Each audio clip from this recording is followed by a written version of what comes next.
পৃথিবী ঘুরছে আমরা বুঝতে পারি না কেন? পৃথিবী বিষুবরেখার কাছে প্রায় ১৬০০ কিলোমিটার পার সেকেন্ড গতিতে ঘুরছে। এত বেশি স্পিড হওয়ার পরেও আমরা কেন অনুভব করতে পারি না? এখন এই বিষয়টা বুঝতে হলে আমাদের আরেকটা বিষয় বুঝতে হবে যে আমাদের শরীর অথবা আমরা যখন কোনো জিনিস গতিতে থাকে অথবা কোনো জিনিস একবারে স্থির থাকে, তো এই ২ টা জিনিসের মধ্যে পার্থক্য বুঝতে পারি না। আমরা শুধুমাত্র গতিতে থাকা অবস্থায় কোনো সাডেন চেঞ্জেস নোটিস করতে পারি। যেমন আমরা একটা গাড়ির মতো, যদি একটা গাড়ি একটা সেম স্পিডে চলতে থাকে তাহলে কিন্তু আমরা সেখানে কোনো কিছু পার্থক্য লক্ষ্য করতে পারি না। যখন গাড়িটা একটু ব্রেক করবে অথবা গাড়িটার গতি বাড়বে অথবা গাড়িটা ব্রেক হবে তখনই মূলত আমরা টের পাই। তো পৃথিবী যেহেতু ঘুরছে এবং পৃথিবীর সাথে আমাদের যে বায়ুমণ্ডল আছে সেটাও ঘুরছে, আমাদের চারপাশে যে বিল্ডিং আছে, যেই পানি আছে, সাগর সমুদ্র সবকিছুই একসাথে সেম স্পিডে ঘুরছে, যার ফলে আমরা এই যে পৃথিবী ঘুরছে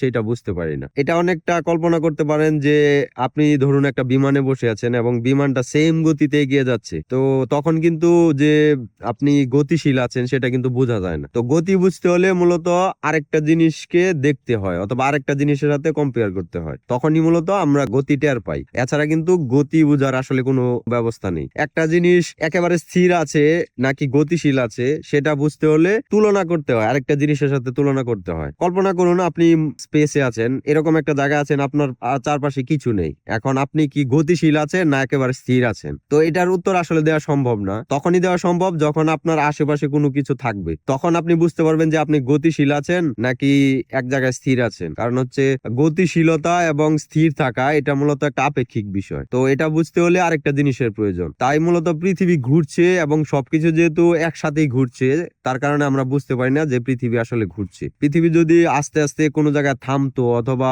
হঠাৎ করে অ্যাক্সেলারেশন বাড়িয়ে দিত তখন মূলত আমরা এটা বুঝতে পারতাম।